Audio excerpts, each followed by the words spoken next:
I did have some, and this is really easy to propagate, just so you know.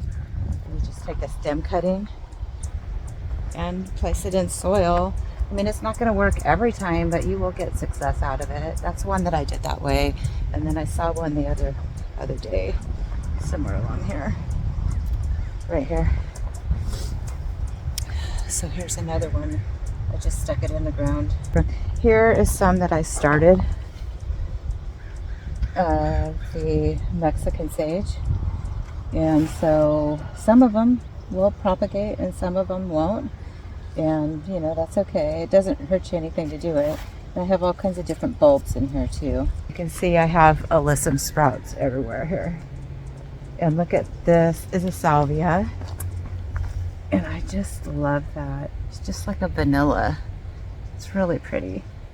It's really pretty. And it actually likes the colder weather more so than the other salvias. It thrives in the colder weather. You can see the three amigos are doing okay since I pulled out that euphorbia. Has a lot of pups all the way around it, and it has had since I repotted it, but they've really grown. Let me see if I can get it out and show you. Turn it around. You can see that it's really grown a lot. So if depending on what Manny says, if he says he thinks it would be okay, I'll probably go ahead and remove some of these pups off of here. I think the mom would be happier. And you saw my. And then if you ever wonder, if you see these buckets around the garden, I have weeds kind of fermenting in here, and I use that to fertilize some of the plants. Especially in the farm with my lettuce and kale. And I got that idea. It's not a new idea. Other people do it, but I got the idea from Carrie at Home with Carrie gardening channel. Well, she does gardening, but she does planting and planters and all kinds of things that are useful, little tidbits on her channel. So you can check out Carrie. It's at Home with Carrie. And enjoy watching Carrie and keeping in touch with her. And much different where she lives than where I live. I think I need to try and lift this up, because what's happened over time is that the soil is sunk down and down and down. Even though I thought I packed it pretty good, but evidently not. And so this monkey tail cactus probably would like to see more light in the center, more sunlight in the center. So I'll work on that. But you can see it's not doing poorly. It's definitely got new growth on it. And I'm hoping that this is the year that it blooms, because they're really pretty blooms.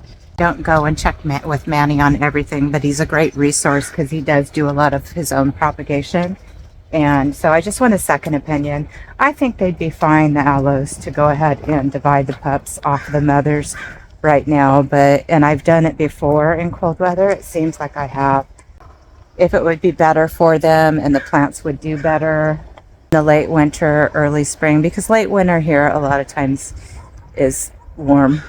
It's warm here, not where you are, but warmer. So I do like to mix my succulents with my perennials and annuals and just mix it up here. In California we can do that because of the climate.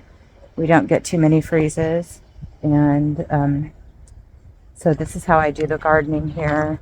And the succulents are wonderful because you can really rely on the succulents, cactus and aloes and agaves, and to fill in places, especially when we get the drought.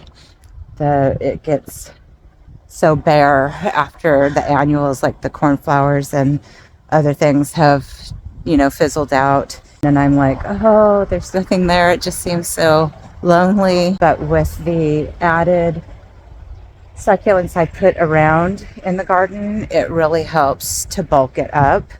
And I don't feel so much of the loss. And remember, this area of the garden is only probably 3 years old, 2 or 3 years old. And so this is a really young part of the garden right here. Last year I moved. I did some propagation of the hardy aloes and stuck them around the perimeter, and so I could get some height, and I'm hoping those eventually will grow tall like the other ones have up front, and I'll get some really good shade for the other plants, and that's going to help a lot too during the drought periods, is just finding shade where I can inexpensively, because I don't have a lot of money to be throwing at putting up structures and buying a lot of trees. I'm a budget gardener. I probably always will be a budget gardener, because that's how it is, and you just go with it. There's plenty of ways that you can garden without having tons and tons of money or any money at all. You can do it for nothing if you have a start. I was blessed enough to have a lot of people in my life when I started gardening to help me out and to offer me some cuttings and plants. And then over the years, I have just added as I went, little by little. And, it can be done. It really can be done. So this is probably the oldest part of this whole backyard garden, is the cactus. That cactus patch is probably 40 years old. And it was completely neglected when I started this whole backyard project. I didn't have a garden out here when I started. It was just weeds and hard packed dirt, the whole thing, everything. There was nothing, no trees, no shrubs, nothing. And so I did it little at a time with very little money, with just help from friends and family who garden and gave me cuttings and whatnot, and slowly built it up and did a little more section by section by section.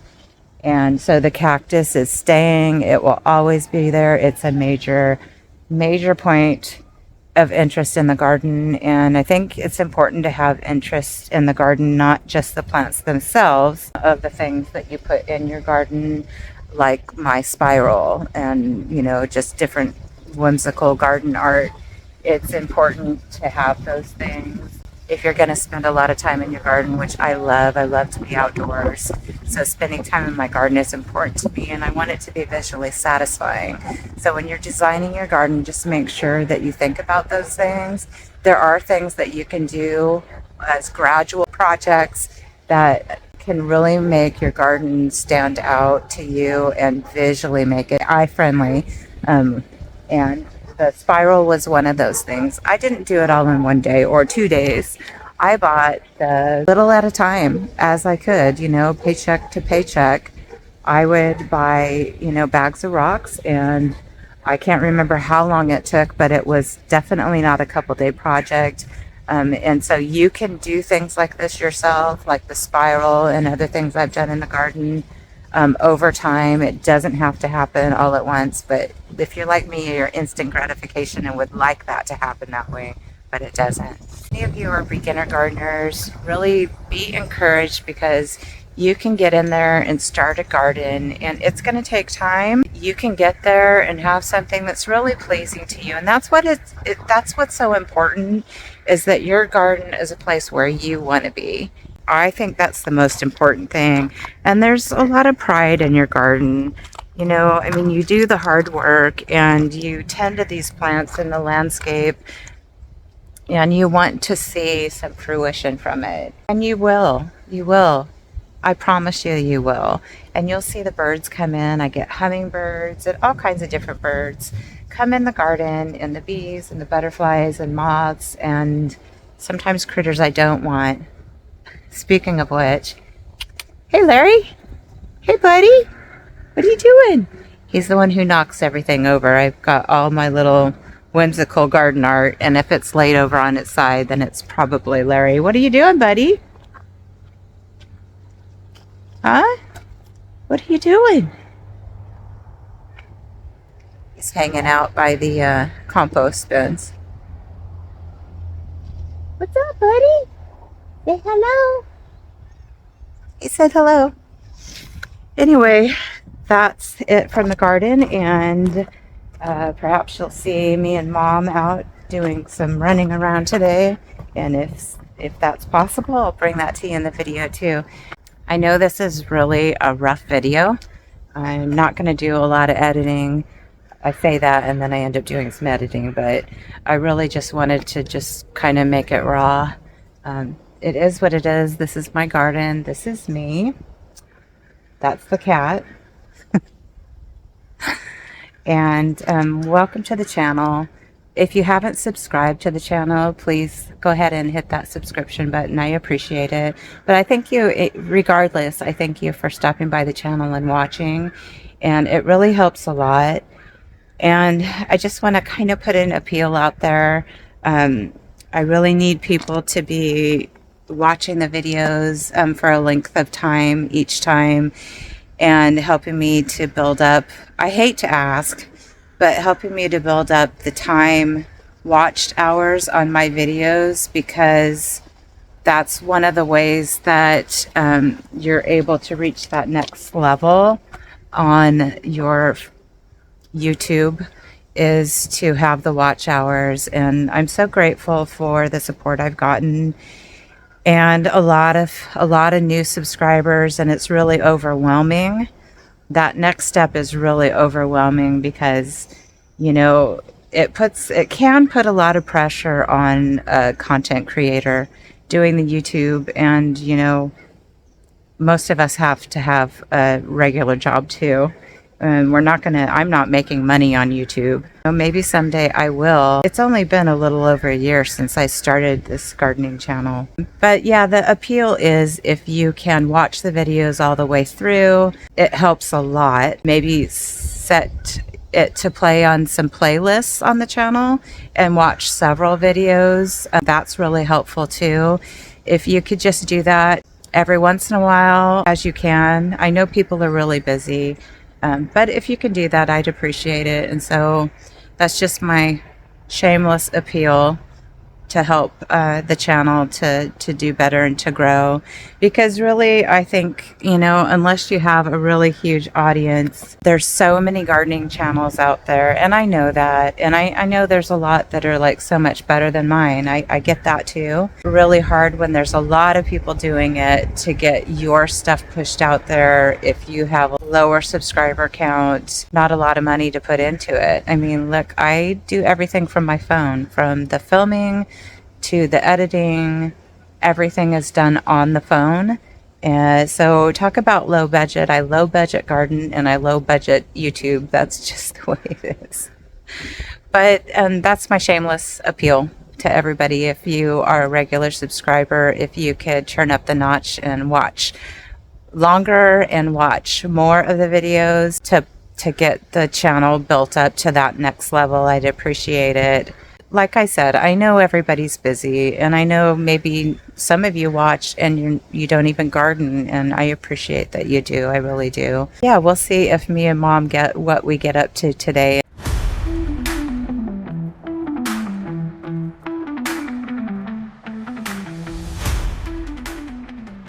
So we made it out to the pottery place. And there's Mom. Mom, wave. We're just having a snoop around. I've never been here before. It's Treasure Gardens Pottery, just off the Highway 101 here in Prindle. And he has a really great selection of pots here. These are really neat. They're stackables. And he has Talavera. And he has garden art. Loads here. Look at the Talavera. Isn't that pretty? Look how colorful it is.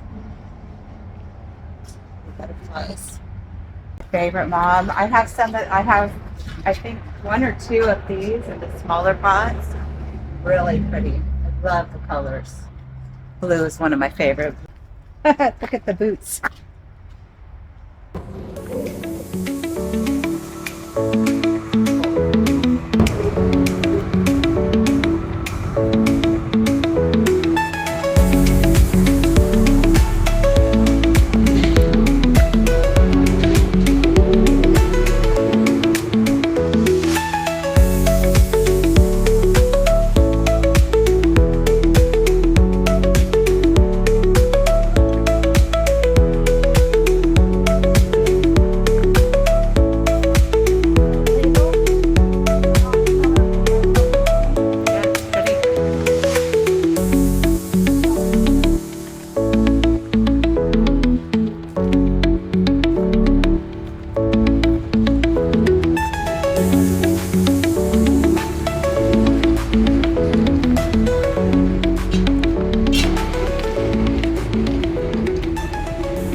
Well, that could have been your Christmas present.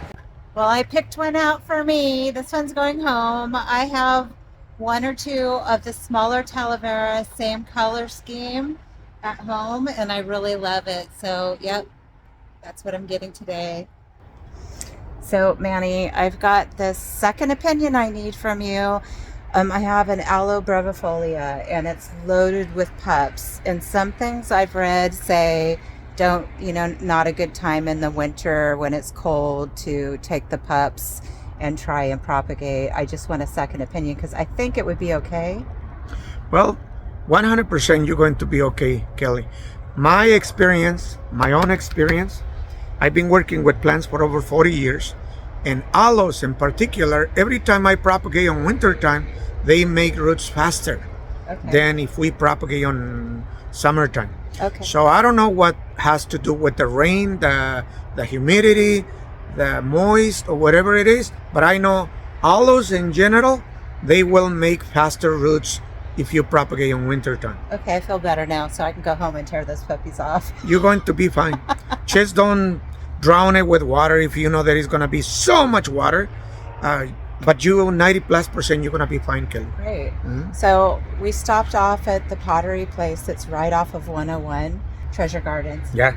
Have you been there before? No, I haven't. I know where the place Nice is. guy, really nice guy. And he's got a great selection of pots over there. That's right. So a lot of Talavera. That's I right. bought a Talavera. I bought a big Oh. one, and I'm going to show you so Those you are can good find me pots. something to put in it. 100%. We have plenty of unusual over here, Kelly. Let's go take a look at the Let's pot take I a got, look. and you can see.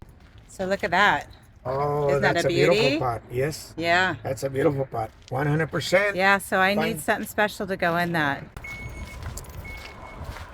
I remember not a long ago, this customer came and I sold one pot almost identical to that. But it was a beautiful talavera. We put a nice ponytail and it looks really beautiful. Those are These nice. borderlines also they do really well on bright, colorful pots like that. But they do okay in full sun though, Manny? Because my garden right now is a lot of sun. You'll be 100% perfectly fine. Yeah?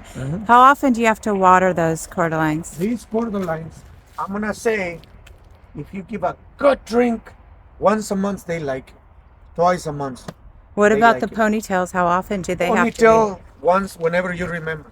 Even if you don't water it through summertime, the rain is enough. be?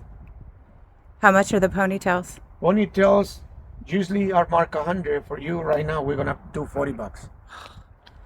Don't tell your Do you customers. think do you think that will fit in there okay?